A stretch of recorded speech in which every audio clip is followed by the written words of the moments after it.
It's time for Success Profiles Radio with your host, Brian K. Wright. Have you ever wondered if there's more to life than you're currently living? Then Success Profiles Radio is the program for you. Every week, we'll explore different aspects of success and how to apply them to your life. Guests will come from many different backgrounds, including expertise in leadership, business, relationships, careers, networking, health, overcoming adversity, and much more. Every show is a dose of inspiration. This is Success Profiles Radio. And now, here's your host, Brian K. Wright. Hello and welcome to Success Profiles Radio. I'm your host, Brian K. Wright, and it's an absolute pleasure to be with you here today. I'm honored that you chose to spend part of your day with me here, and this is going to be a really fantastic and amazing show. I will introduce my guest in a moment. I promise we're going to have a lot of fun, and we're going to learn some things along the way today. But first, I want to take a minute or two to share some things I've been learning and thinking about lately, and I typically do this every single week. A long time ago, over a decade ago, I spoke about leadership and success at Chandler Early College High School when I was living in Arizona. It's an honors high school where students spend part of their day taking college courses at Chandler Gilbert Community College, located on the same campus as the high school. But this school didn't have my fee. So the question is, how can you get paid for your talk when the people you're speaking for can't pay you? The answer is community scholarships or sponsorships. First, I reached out to a nearby Walmart store because this high school is only about 2 miles away. The customer service manager said the local stores aren't authorized to sponsor anything higher than $50. All other requests have to go to corporate. After talking a bit longer, she agreed to sponsor the purchase of 8 copies of my book. I got paid in Walmart gift card credit since they couldn't write a check. And then I approached a local Chick-fil-A store, which was less than a mile away from the school. The store manager said at the local level, they don't normally sponsor things that don't have anything to do with their brand, but he would make an exception for me, and he sponsored 50 copies of my book. And it helped that I patronized that store quite frequently. And I now had enough sponsorship money to fund copies for every student in the audience. We had a terrific time, and I was invited back to speak at their commencement a few months later. If speaking at schools or other organizations is a goal, having a book is a great tool to get in the door. And if you want to talk about that, let me know. I'm here to help. My calendar is callwithbrian.com. So I do want to introduce my guest, but first, if you have not downloaded and subscribed to Success Profiles Radio on Apple Podcasts or iTunes, please do that. Leave a 5-star review. That would mean an awful lot. And so here is my friend Steve Gamlin. He is my guest for the 7th time. We've been doing this show for almost 14 years, and he's been here now for the 7th time. Let me tell you a little bit about him. He is a keynote speaker and a visualization coach. He helps frustrated entrepreneurs stop hustling and grinding to find purpose in their lives through his proprietary Vision Board Mastery method. He also has over a decade of experience in the radio industry and extensive stand-up comedy experience to draw from, which have played major roles in his career. We have so much to unwrap and unravel, even more than I just talked about. So here we are with my very special guest, Steve Gamlin. Steve, welcome back to the show. How are you today?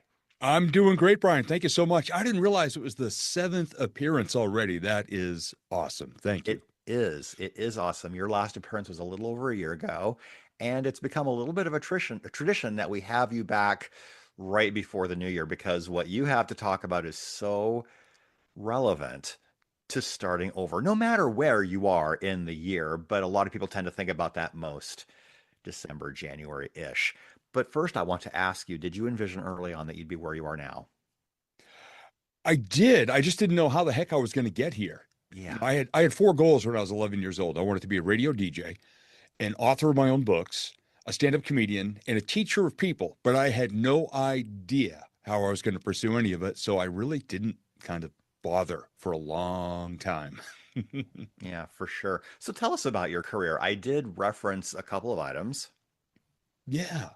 In my early 20s, I had graduated college by 62 1,000ths of a point, which during my stand-up comedy career, my dad's favorite joke ever was that his son graduated summa cum this close.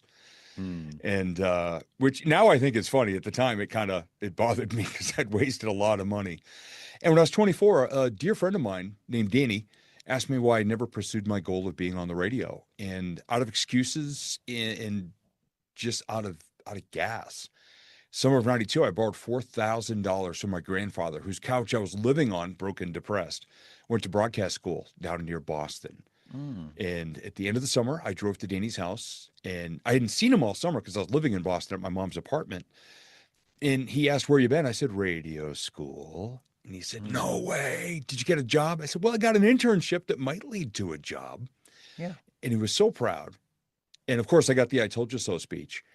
And sadly, he passed away about 3 weeks after that. He had had cancer twice and he came back very quickly. He was 23 years old. I was 24.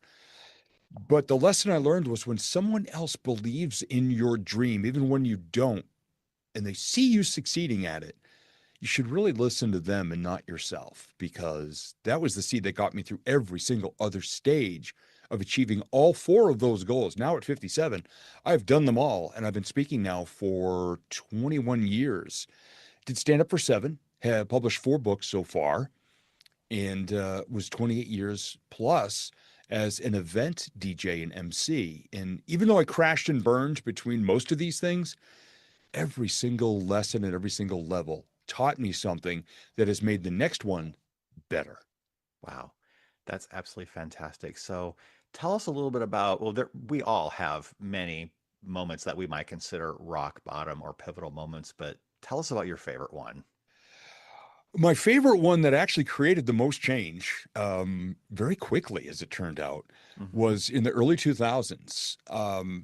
We talk about how I help people who are stuck in the hustle and grind mindset. Well, I did that Hmm. for 10 years. I worked 15 years worth of hours in a decade in the radio industry and DJing weddings and corporate events on the weekend, and I was burnt to a crisp. So in a very short window of time, I walked away from a successful radio career without a full-time job to fall back on, Hmm. just my little DJ business. I went through a divorce, and at age 35, I was $62,000 in debt because I was not paying attention to where all the money was going. Wow. And on a hot and humid August afternoon in 2003, I was driving past a mini golf place that had a driving range. And for $3, I got the large bucket of golf balls and basically took out all my self loathing and frustration. Because my self talk at the time was brutally bad. Hmm. If you find my old journals from that era, you'll see me referring to myself as Hurricane Dumbass Category 5 a lot. Wow. So just to get rid of the frustrations, I just smacked the crap out of a bucket of golf balls. And because I'm a horrible golfer, I went to the farthest tee box in the property, like up against the netting, the safety netting, so I wouldn't dent anybody's car. And I was underneath a row of steel-towered power lines, and a thunderstorm came through. So in the Wow. rain, the wind, the thunder, and the lightning, everybody but me ran from the storm. And I stood there and just swung the club slowly over my head and looked up and said, I dare you. Go ahead. Mm. Not at God. I was not mad at God. I was mad at myself. And at the end of an hour, I had hit my bucket and the buckets of 2 other gentlemen who had ran from the storm and never came back. So, hey, free golf balls. Right? I couldn't even lift my arms. And when I got to my car and I opened the door, the rain stopped and the tiniest little rays of light started to come through the dark clouds. And I just thought that was funny. Yeah. And the next day I was on the phone with a brand new life coach and he asked, how was your week? And I just told him the story, brutally self-deprecating, but I told him, and he was laughing so hard at the end. He asked me, have you ever thought of being a motivational speaker or a stand-up comedian? I think you'd be Mm. really good at both and you would enjoy it. Yeah. He didn't know about my goals when I was Mm. 11. But again, when somebody sees something in you and believes in you, listen to them, because 2 weeks later, I was in my first comedy class, and a week after that, my first Toastmasters meeting. And here we are. Wow. That's absolutely fantastic. So how did you decide to become an entrepreneur? Because you didn't go back to a job, right? No, I've not had what most people consider to be a real job since I left radio in early 2002. Even though a few people over the years have said, Steve, why do you keep doing this? Just go get a real job. I Hmm. actually had a dream last night about getting a real job, and it was one Oh, of my old jobs, and I just cringed. I woke yeah. up and cringed. I love having control, whether it sinks or swims. I love having Hmm. that control. I love having the freedom to create methods and vehicles for me to teach what I teach the way that I teach it and not be bound by an organization's strict messaging or anything like that. It's so informal, but yet it's uniquely me. Right. And that's what I love the most of it. And just the freedom to be myself so that everything is an extension of me. I'm not behind anybody else's badge or name tag or brand. I'm just me. And if I'm a good fit for you, wonderful. If not, I hope you find somebody who is. Yeah, for sure. So what is your big why? What drives you?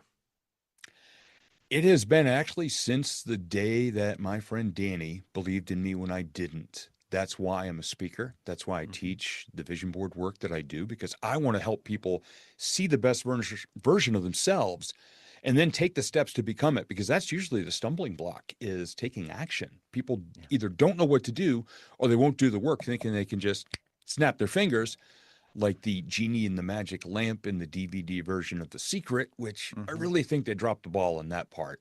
Hmm. My why is helping people to see their best self. And this past year, since losing my soulmate, my wife, Tina, she is now part of the why. Because even at my absolute lowest points, and there have been a number of them, especially over the past 7 years, she believed in me and cheered me on. In the deepest, most loving, caring, hand holding, compassionate, one of them, conversations we ever had in our 17 and a half years together happened 12 hours before she died, down in a Mm. hotel bar in London.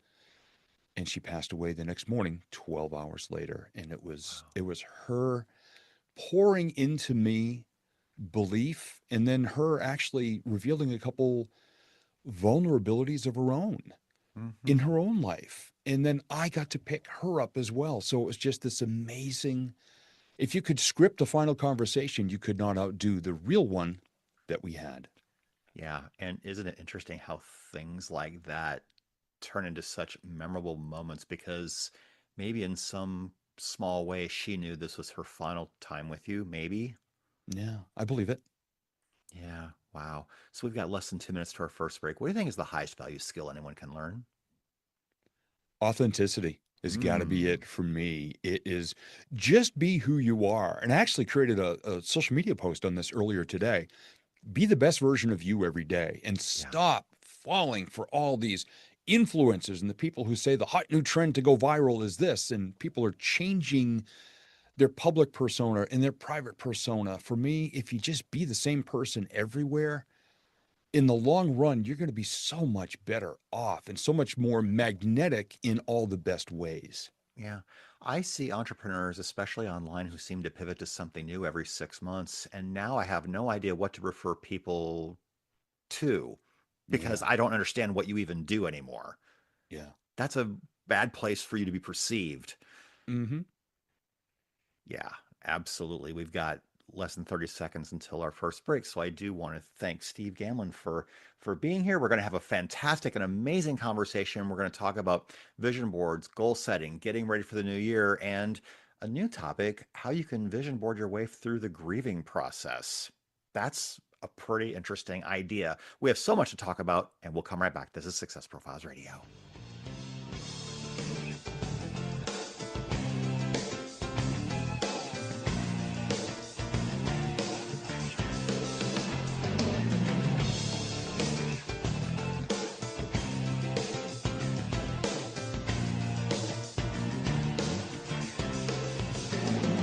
The mission is to motivate and inspire others to discover their unique talents and follow their dreams in life.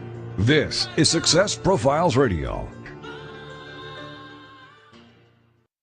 Have you ever thought about writing a book? Surveys show that 81% of people wish they could, but many never do. If you're one of those people, I can tell you why. You don't think you have time, you may not know how, or you might not believe you are a good enough writer.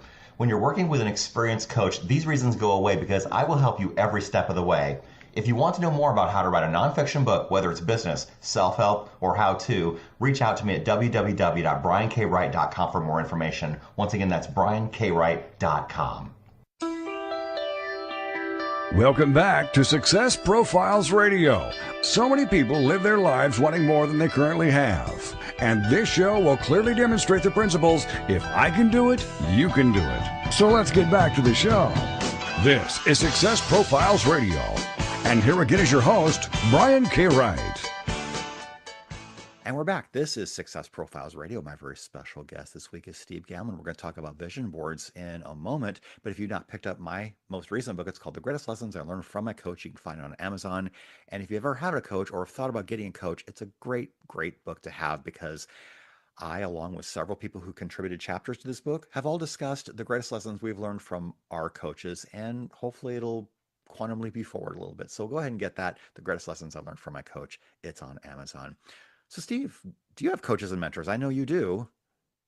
I have actually my entire life when, in going back in conversations with people, my dad was my first coach. He was literally one of my coaches the first year I played Little League about 100 years ago.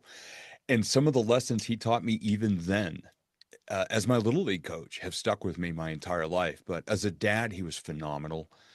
And always picked up the pieces and didn't judge me if I made a mistake. He just said, all right, what'd you learn from it? Okay, good. Now don't do that again. Right. And I've hired coaches. I've had mentors. You and I have shared mentors over the years. The late, great Lonnie Robinson. I've been part of some amazing organizations with him. And there's so many people that impact my life, even in the tiniest of ways. And some people have no idea that they have coached and mentored me, because we've never actually discussed it in those terms, but the ripples, gosh, we never know where the ripples go. So I hope I'm coaching and mentoring people in along with you in this conversation right now, because like I said, we never know where the ripples go. And if somebody takes that one thing, adds it to the spark in their heart and just shifts 1 degree, the next day when they wake up, congratulations. We've all just worked together to create a plus sign in the world. Absolutely. I love that. So in the intro, I did reference hustle and grind culture sort of as an enemy. So why are people so addicted to hustle and grind culture? What is it with that? Because there's too many people in my industry that sit here and make videos and they're posing with their Lamborghini, their yacht, their private jet, their mansion, their big honking gold watch, and their bank vaults full of gold bars and stacks of cash, and saying, if you work real hard, if you just grind and grind and grind, all this could be yours. And this is what success is. And too many people fall for that. Yeah. And I've talked to people even in their mid-20s, and they say, Steve, I'm going to work 80 to 100 hours a week this year. I'm going to bank $1 million. It's going to be amazing. I'm just going to work and work and work. And I'll ask them, are you married? They go, yeah. I go, you won't be. No.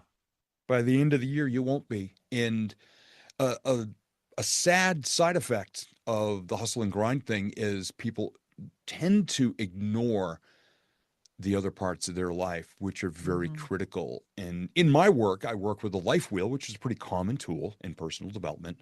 The one that I have that I've tweaked a bit to my needs include the spokes of the wheel: physical health, emotional well-being, closest relationships, core values that guide everything you do, your faith, if that's an important part of your life, your connection to people in a real way, and then your career and your money.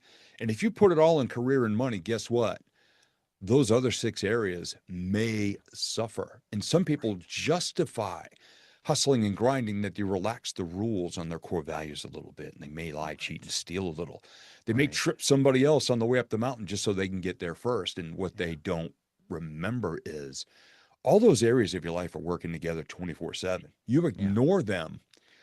That's like putting a brick in a washing machine or a dryer, putting it out on your lawn, plugging it in and letting it go. You know what's going to happen within 5 minutes?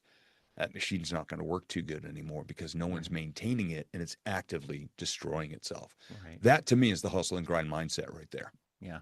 And in my observation, the people who are flaunting their stuff, it's probably not real. They probably don't even really actually own it. They might be renting it or borrowing it. And secondly, if it is real, you make yourself a target. Why would you tell the world you have this, that, and the other thing? You're making yourself a target for some pretty salacious stuff. Yeah. Yeah. There's actually a recording studio in California that inside of its recording facility has the inside of a private jet. So people go into a recording studio, which looks like the inside of a private jet, and they record their videos there. Yeah. Making themselves seem like, they're flying high and successful. And to me, it's such a slimy approach to do that. And I'm in a 12 by 13 recording studio that I built in our basement Hmm. up against the wall that's decorated with some barn board from a local sawmill with a neon light that has the word inspire Yep. because my Tina bought me that a few years ago. So Yeah. there's no private jet here. No. But the funny part is I feel rich because I Hmm. have an environment that is uniquely suited to me. I'm not trying to Right. impress anybody or be flashy. I'm Right. just me. Right. Exactly. Why do people wait until January 1st to set their goals? Because that's the symbolic whitewashing. It's like the Etch-a-Sketch being shaken up, if anybody even uses Etch-a-Sketch anymore. It's the symbolic day that people get to go out and party one last time, New Year's Eve, obliterate themselves, and then wake up on January 1st thinking it's the clean slate and they can start all over. And of course, everybody has all those big hopes and dreams, but not enough people get specific enough. Not enough No. people know their why, which we've already discussed. Hmm. And not enough people know what they really want. And I have statistics to back up all these things. And not enough Hmm. people are also willing to do the work to Right. make it happen. And too many aren't even specific. They're very vague. Yeah. They scribble things like, I want to be happier, healthier, and have more money. Well, okay. Here's a quarter. Are you Yeah, happy there you now? go. You have more money. Right. And you're happy. You can buy a gumball at the grocery store. Maybe. Yeah, there's too much of that going on. And I just, I laugh at it, but then I recall that was me 35 years ago when I first started my own personal development journey. I Hmm. can't laugh too hard because that was me, because you don't know what you don't know. Yeah. And if you don't change your actions, you're not going to get any different results. Yeah, it's like a car in a parking lot doing donuts. And Yeah. I use this as a visual when I'm doing keynote presentations. Matter of fact, I have one tomorrow and I'm just putting the slides together. Some people just go around in circles. And what they do is they use up a bunch of gas, they destroy their tires, they leave a bunch of marks on the pavement, and they're blowing smoke, but they're not getting anywhere. And it's a good metaphor for how some people live their lives. And I'll ask people, how far did this vehicle get from where it started? And I'll give you a clue. It drew the number on the pavement. Hmm. There's too many Yeah. people doing that. Yeah, for sure. So, do you feel like people frequently don't believe they deserve what they think they want, and that's why they don't set their goals? Yeah, that's definitely a part of it. And I've been one of those people. I've struggled off and on throughout my life with depression and low self-esteem and low self-worth and lack of confidence. There are times I would, in a good mood, I would set up my vision board on my list of goals, and then I would wake up or something would happen and I would just feel inferior. The imposter voice comes up going, well, you're not smart enough for that. You're not good looking enough for that. You can't be on camera. Oh my God, you have an imperfect smile, imperfect face, imperfect body. Um, Hmm. those things happen to all of us at times. And anybody who says they never have one of those doubts, my opinion, is lying, Right. but they happen. And the key is, boy, just find that one little outcropping of rock on whatever cliff you may be climbing and just hang on to it until the rest of Yeah. your muscles catch up and you Right. believe that you can go one more step up. Yeah. And we'll talk about your coaching program here in a short while, but you mentioned imposter syndrome. That's such a great topic. How do you help people navigate their way through that? Because a lot of people don't feel worthy. Yeah, I've been that person. And Yeah. I get asked now, hey, Steve, how long has it been since your imposter voice spoke up at you and tried to talk you down? I'm like, Yesterday. what time is it? Right. That's why first thing in the morning, I used to look in the mirror and I would just start trashing on myself. And now thanks to Mel Robbins, the high five habit, which I do every Hmm. morning in my mirror, and also the 5-second rule, Hmm. which is, think of something and just take action within 5 seconds. And it can help you to get through. It's what I call giving my imposter voice the finger Yeah. every morning. Because when I say that, I laugh and it puts me in a better mood.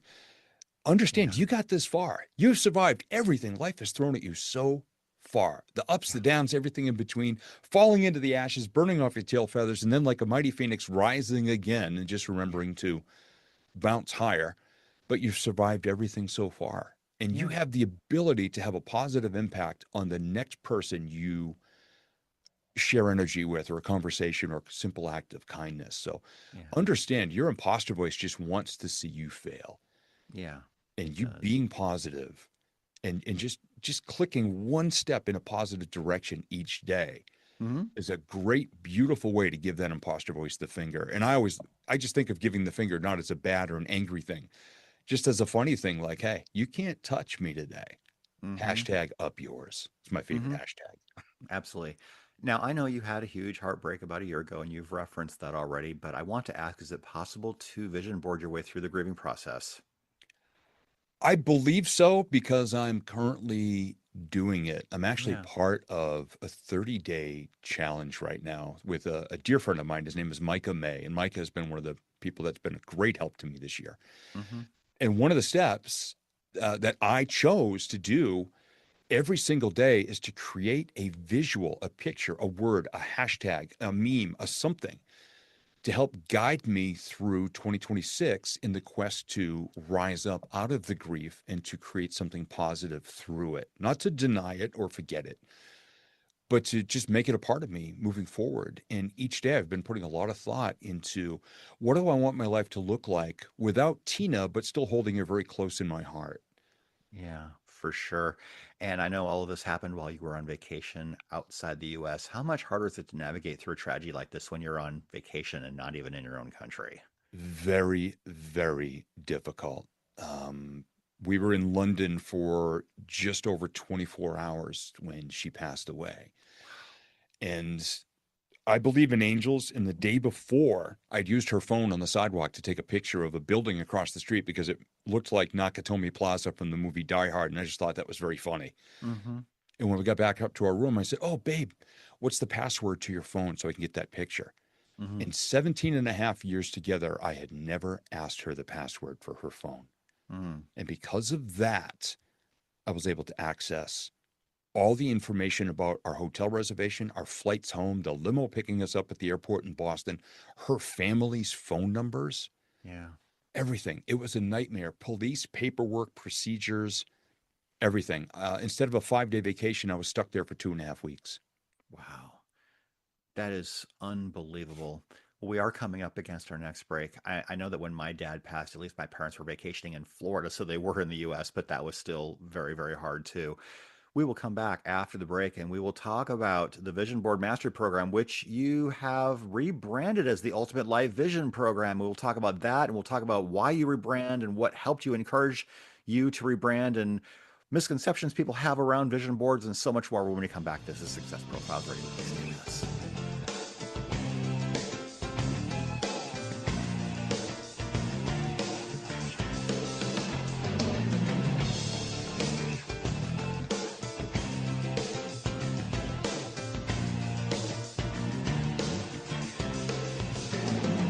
The mission is to motivate and inspire others to discover their unique talents and follow their dreams in life.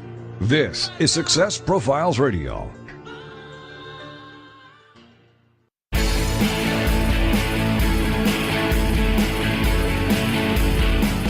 If you are in business, what is the number one thing that stops revenue growth? Not having enough leads. Data is the new gold rush. With phone sites, that is never an issue. You can generate as many leads as you want without paying a lead broker. With phone sites, you can build a website or sales funnel from your mobile device in 5 minutes or less without any technical skills or without downloading an app. It's easy and you have nothing to lose. Try it for free for 14 days at phonesites.com/Brian. Once again, that's phonesites.com/Brian.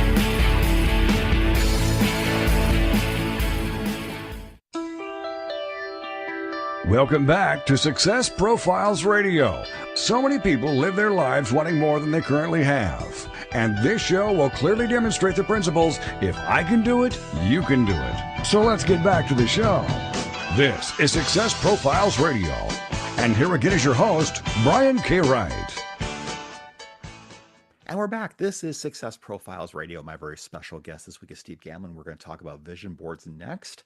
And if you have not subscribed to Ultimate Achievers Magazine, you can go to ultimateachieversmagazine.com and subscribe there. It's $1 for your first 7 days, and you can pick what option you'd like, but you can read every single issue we've done going all the way back to December 2017. And Steve has written for almost every single issue I've ever done, and for that I am always very, very grateful. So, Steve, let's talk next about your vision board program. You used to call it the Vision Board Mastery Program. Now it's going to be called the Ultimate Life Vision. Tell us about that and tell us why how do you know it's a great idea to rebrand? The seed of the rebrand actually happened just over a year ago with our dear friend, mutual friend and mentor, Terry Levine. Hmm. I was part of her mastermind program in Pennsylvania, and I was explaining vision board mastery to people, and I shared the cost of the investment for the program, and Terry said, "Who would invest at this at that price point?" Nobody raised their hand. And then she said, "Steve, explain what you do within the program." And I explained the full scope of it. And Terry goes, "Hang on. How many people would now invest in that program?" Every hand in the room went up. Mm. And she said, "Your problem is a branding problem. It's not Mm. how to build a vision board, it's how you can impact your life using visualization with the tool of a vision board." She said, "Steve, gathering pictures is one module. You have 9 other ones that tell people how to dig deep inside themselves, discover their why, understand where they are right now. The process of looking for pictures and finding out which ones actually resonate with you, and then an action plan for afterwards." She said, "This has nothing to do with building a vision board. Yeah. It's all about transforming your life." And I said, it's like creating your ultimate life vision." And she snapped her fingers and said, "That's it right there." She's so brilliant. She is. She is. She's And amazing. And I've had her on my show, but it's been a very long time. I should reach out to her and ask her to come back. That would be mm, amazing. But yeah, the ultimate life vision, that's amazing. So what changed after you rebranded? we're actually still in the process of it right now. I've done a number of rewrites of the modules. Essentially, it's the same course. It's how it's being marketed and the high points of it, and dispelling the rumor or the myth that it's just about how to create a vision board, because you can go on Amazon and get a book or a vision board kit Hmm. for $38. And I've had people say, "Steve, why would I invest in your program? Because for $38, I can get this kit on Amazon." I said, "Fine, no problem. You get the kit on Amazon, call me in a year. And if it failed to deliver, I will take $38 off of the price of my program and you can buy it in a year." Hmm. And they just laugh, but I'm serious. Hmm. If I'm not for you, if my style's not for you, that's great. No problem. I hope you find something that does resonate for you, because I'm not Yeah, for everybody. right. There are people that say, "Steve, I don't want to buy your program and do all the work. Can we just get on the phone for an hour and you can teach me how to do it?" No, No. absolutely not. No. There's a reason the program is created the way it's created. It is 10 steps. Yeah. The entire program, if you add up the time of all the modules, is about an hour and a half. Yeah. But you take a step, you do the work. You take the next step, you do the work. You take the next step, you do the work. It's not in what you get, it's who you become along the way. And this course is written in such a way that it's actually a document of how I Hmm. put my own life together back in the early 2000s and I created Tina and I falling in love. I created our relationship on a vision board, became the version of myself I knew I needed to be. Hmm. And when I was ready, I wrote in my journal in early June of '07, "I'm ready to fall in love." And on June 16th of that year, she sent me an email from 1,350 miles away, 21 years after we'd last seen each other, and got to enjoy 6,386 days in love with my most perfect soulmate. That's amazing. With a name like Ultimate Life Vision, that lends itself extremely well to doing a live event or a retreat where you can workshop people through this whole process in person, Mm-hmm. like Oh, 10, 15, yes. 20 people. And Yep. yeah, you could run it like a class in a Yeah. way. Yep. Yeah. That's And being amazing. intimate like that with that group of people, oh my gosh, that's actually the sweet spot. It's about 25 people. Yeah. It's amazing. I've been part of them over the years, but overhauling all of this, oh yeah, all that is coming. And I Yeah. look forward to, I love celebrating people's breakthroughs like that. Yeah. And yeah. Yeah. I remember when I taught in college, 25 was probably the maximum number of people I ever wanted in class because I was grading their speeches, I was grading their English composition papers. Mm-hmm. And in a sadistic kind of way, I almost was happy when people dropped out of the class right away. It's like, oh, good, only 15 people. That's really manageable. Yeah. Yeah. Because you want to be able to have impact. And I've had people say, "Steve, you should be on stage in front of 10,000 people." Yeah. I would love to do that someday. And if I was ever asked, sure, Hmm. wonderful. Yeah. But Yeah. oh my gosh, the connection and the emotional impact that goes in both ways, to and from the stage, Right. because I love it. Yeah. Boy, when you And, see yeah, and hear somebody's progress or they for reach sure. out, Yeah. And if someone drops out, they're always welcome to rejoin you later. And a lot of my students did. So, because they had yeah, to have those classes to graduate, so they had to take the class. yeah, yeah, that's okay because then somebody comes back and they're more ready. They're more ready. Yeah, Absolutely. So, what are some of the big misconceptions people have about vision boards? Just a brief little aside, when I worked for a real estate company calling, cold calling for the agents, they had a little vision board party in the conference room and they brought a bunch of magazines and they said, "Come make a vision board with us." I said, "No, my goals and dreams are none of their business." And I didn't want to participate in a craft exhibition. I suppose a lot of people think that's what it is, but it's way more than that, right? oh yeah, yeah, and that is the common misconception about vision boards. And I've actually got a T-shirt line, and on the back it says, "Friends don't let friends attend vision board parties," Nice. which I always refer to as the most common ones. As, "Hey, come on and make a vision board. We're gonna have wine, cheese, crackers, scissors, glitter, glue sticks, magazines, and poster boards. Come on down, get loaded, and use scissors and glitter." That is the common misconception that they're an arts and crafts project. Set it and forget it. Yeah. And I used to really bash on those parties until I found out some of the people whose podcasts I've been on. They go, "Oh yeah, I host a vision board party every year." And Mm, so here's how I say, anything is something. yeah.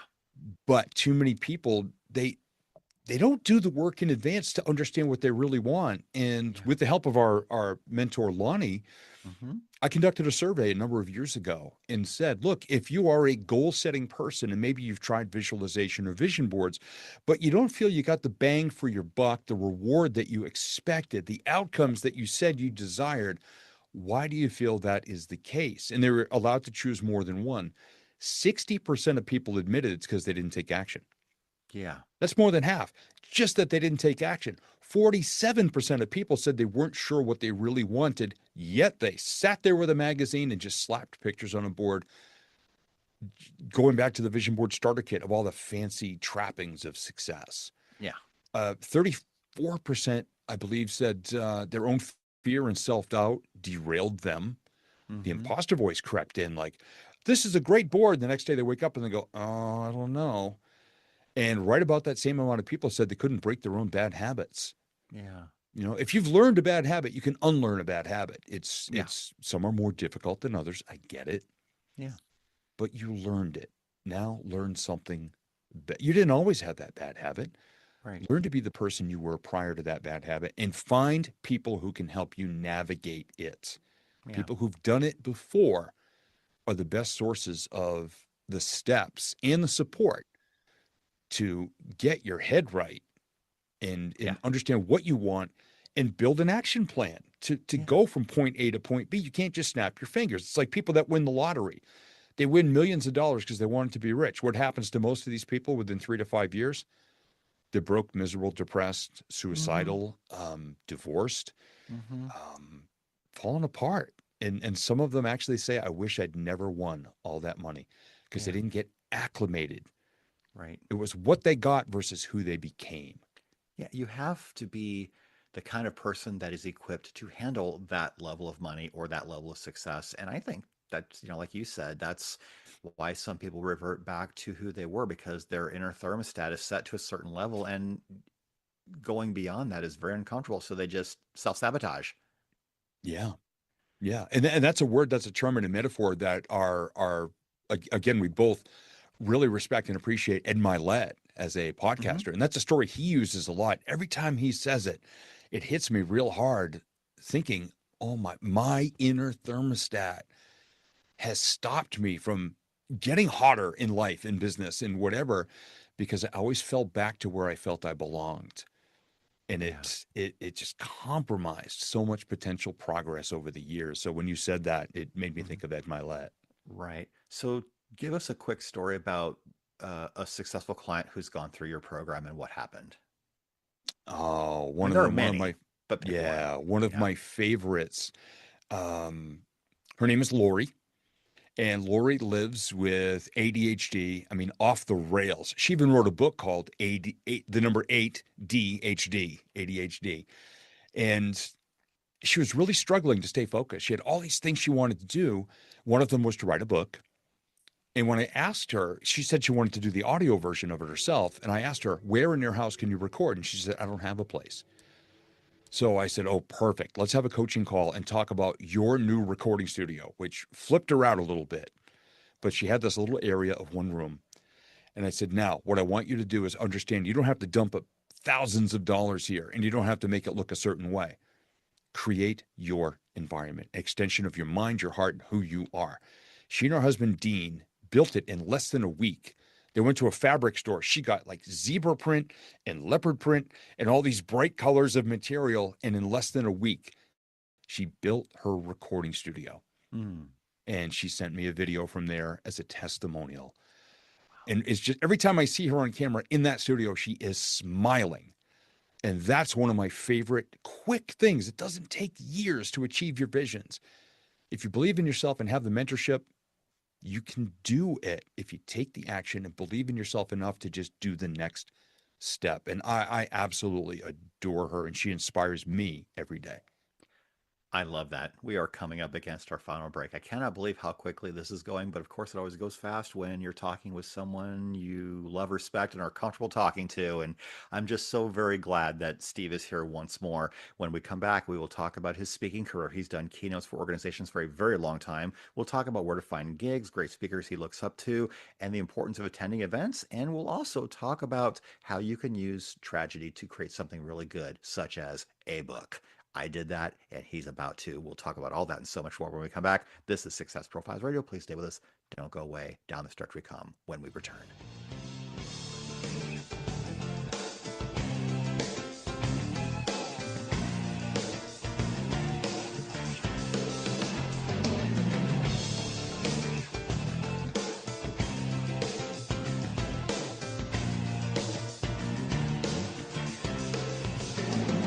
The mission is to motivate and inspire others to discover their unique talents and follow their dreams in life.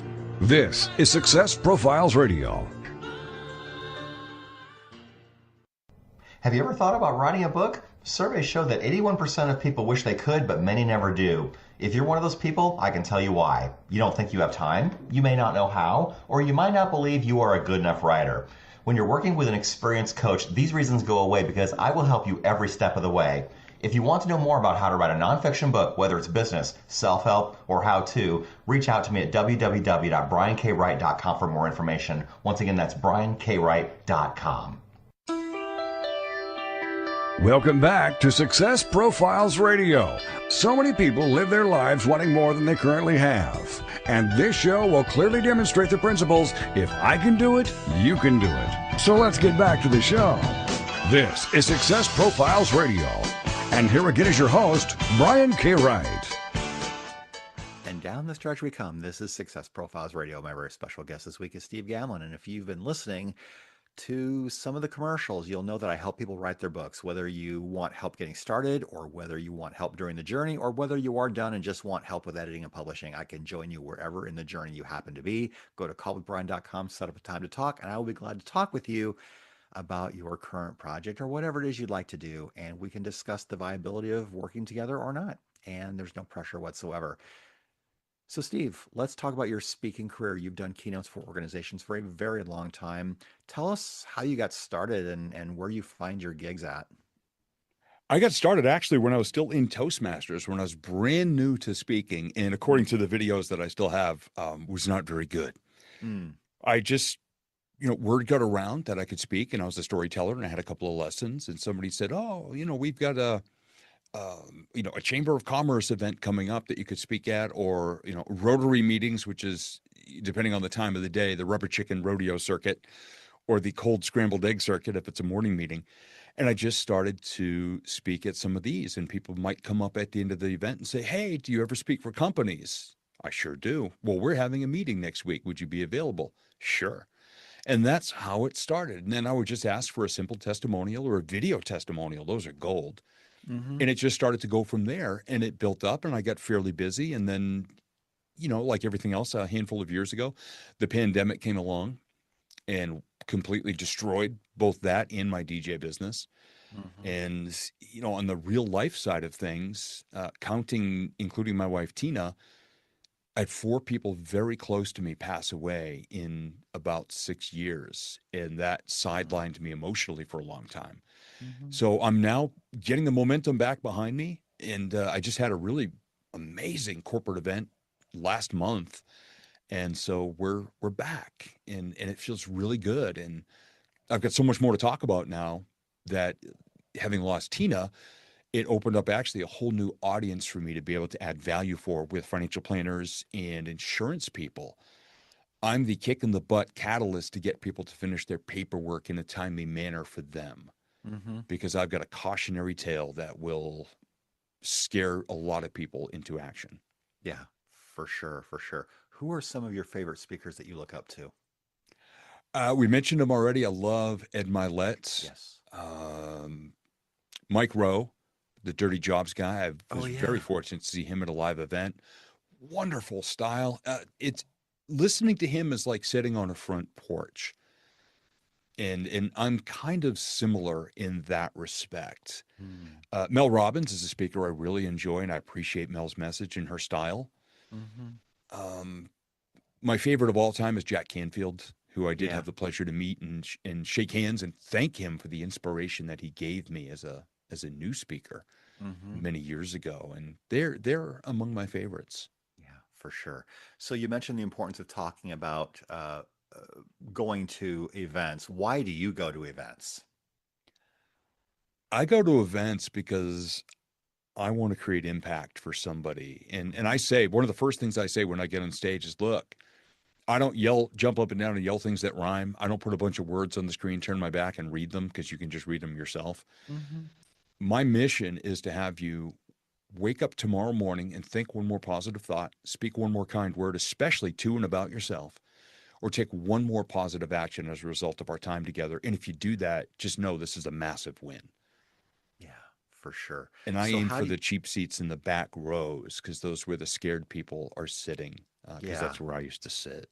yeah. Oh, for sure, for sure. So how do you brand yourself at events and start conversations with other attendees? What I love to ask people is, what was your favorite conversation you had with somebody this past week? Or Hmm. what was the biggest pain you made go away for somebody? And a lot of times, if we all have name badges on, I take mine off. Unless my face is on a picture or poster, most people don't even know I'm the speaker. So I take my name badge off and I just start mixing around with people and having incredible conversations. And I get a good vibe of people in the audience by doing that. And then I bring it up on stage and just share the conversations and said, here's what I love about your organization. Oh my gosh, I talked to 3 different people and I heard 3 amazing things that they did to help somebody this past week. Y'all rock it. This is amazing. And that's what I love most, is to shine that light to help other people believe in themselves and to see that they're having a positive impact in the world. Absolutely. So for those who want to work with high-level clients, what's your best advice? Figure out what their pains are and figure out a way that you can make their lives a little bit easier, a little more rewarding. You can speak in a language that they understand, and you know their style. I will never speak for a room full of engineers, because that's not my style. And I Right. proved that once. It nearly ended my career very early on. Hmm. But I know who my people are, and I just speak to them in a language that they can understand. Yeah. And when you do that and you do it authentically, your audience will just continue to show up for you. Right, for sure. Do you have a dream list of people you really would like to work with? I would love to be sharing a stage with Ed Milet someday. Matter of fact, one of the pictures on my vision board, my last vision board, I did a mock-up of me as a guest on his podcast, and people said, "You were on with Ed Milet." I said, "No, not yet. Don't tell Ed. Right. Don't ask Exactly. Ed what episode I was on." But I would love Ed Milet, Mel Robbins, because I would love to give her a high five and thank her for impacting my life. That's been her 2 teachings, her 2 practices, have been two of the strongest tools of helping me navigate my grief journey, of Yeah. getting out of bed within 5 seconds at 5:05 every Monday through Friday. That is Yeah. pure Mel, and I would love to thank her. That's fantastic. How do you overcome the fear of reaching out to people you really, really want to be associated with? They were exactly where I was one time, and they reached out to their people. So if I don't, I'm never going to get above where I'm at now. So Correct. you just never know. I love making videos, and I'll put them out there and tag them in it. And maybe one of their people might see it and show it to them someday. Yeah. I just keep just stay in the batter's box and keep swinging. Yeah. I love that. The next thing I want to talk about is using our grief for greater good. Now, my dad passed almost 5 years ago, and I found one of the best ways I got through it was to write about it. And it took me a few months before I decided, yes, I'm ready to do this. But you'll be working on something very similar in the coming months as well, right? Yeah.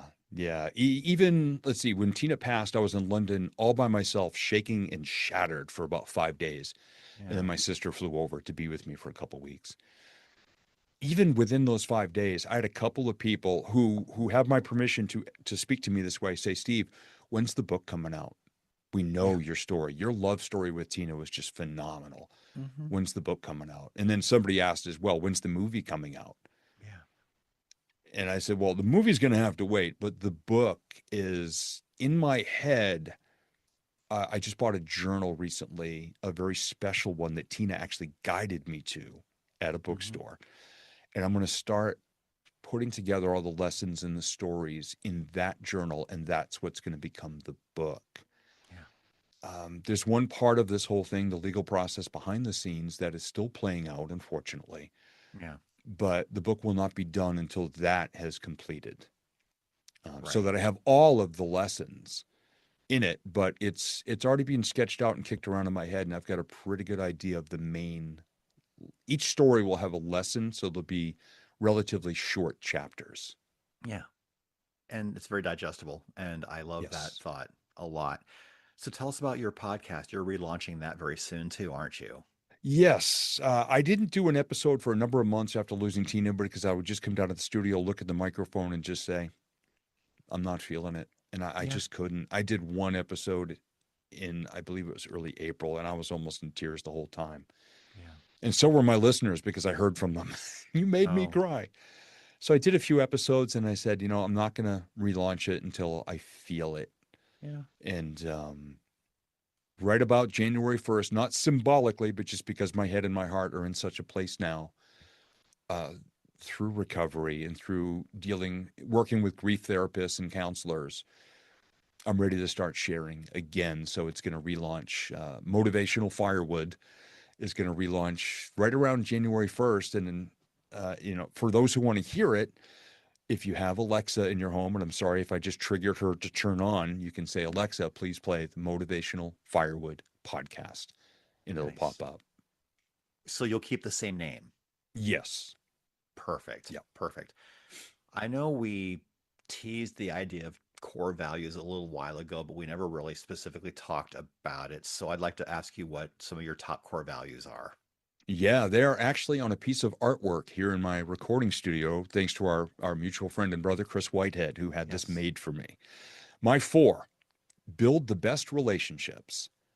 That's number 1. Number 2 is create a vivid vision with everyone for where their life is going or what their desired outcomes are if we're working together. Cultivate kindness with every conversation is the third one. And the fourth one is my favorite. Be fun as hell to work with. Yeah. That one is that one's probably the best one. Be fun to work with. And That's my because favorite. some people just really aren't fun to work with, and that's not really their agenda. You're here to learn from me, or I'm here to help you. And well, we can have fun along the way, though, right? Of course we can. Yeah, that's my thing is when I'm working and coaching with people and they may say something by the end of the call saying, my day is always better when we have time together or where we share energy or when you coach me or whatever. They just said, you just make this so much fun that I don't even realize I'm actually doing work. Right. I love that. For sure. What has surprised you the most about your journey? We're 2 minutes until the end. Hmm. That I'm still here because the Yeah. last 7 years has been a storm.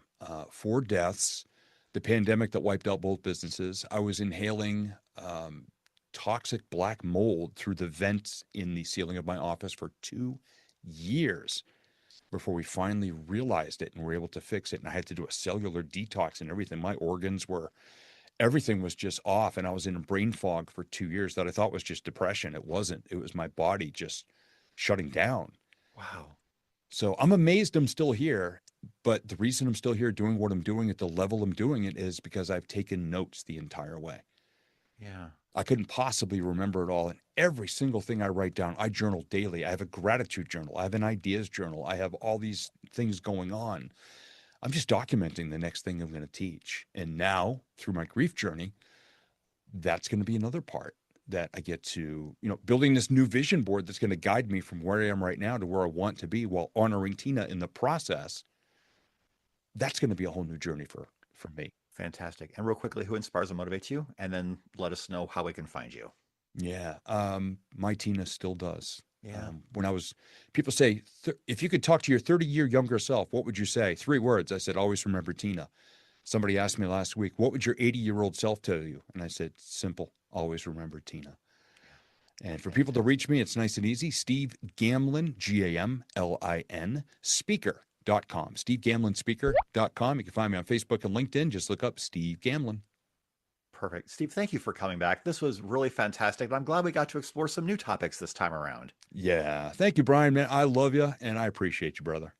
It's mutual, I promise. And thanks to all of you for listening. This has been Success Profiles Radio. Please join in every Monday at 6 p.m. Eastern, where I interview another world-class achiever, learn what they did, what they overcame, and what we can learn along the way. Until next week, take care, everyone. Happy Thanksgiving to all, if you are celebrating it in America. And if you celebrate it some other time of year, happy Thanksgiving anyway. Take care, everyone. Have a great week. Goodbye.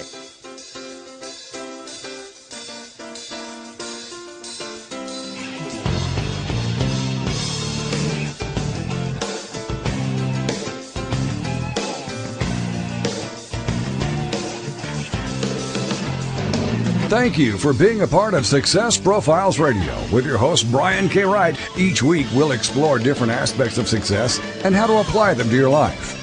We'll have guests that will come from many different backgrounds, including expertise in leadership, business, relationships, careers, networking, health, overcoming adversity, and much more. For more on Brian and the show, check out his website, briankwright.com. If you've ever wondered if there's more to life than you're currently living, then Success Profiles Radio is the program for you. Join us again next week for more Success Profiles Radio with your host, Brian K. Wright.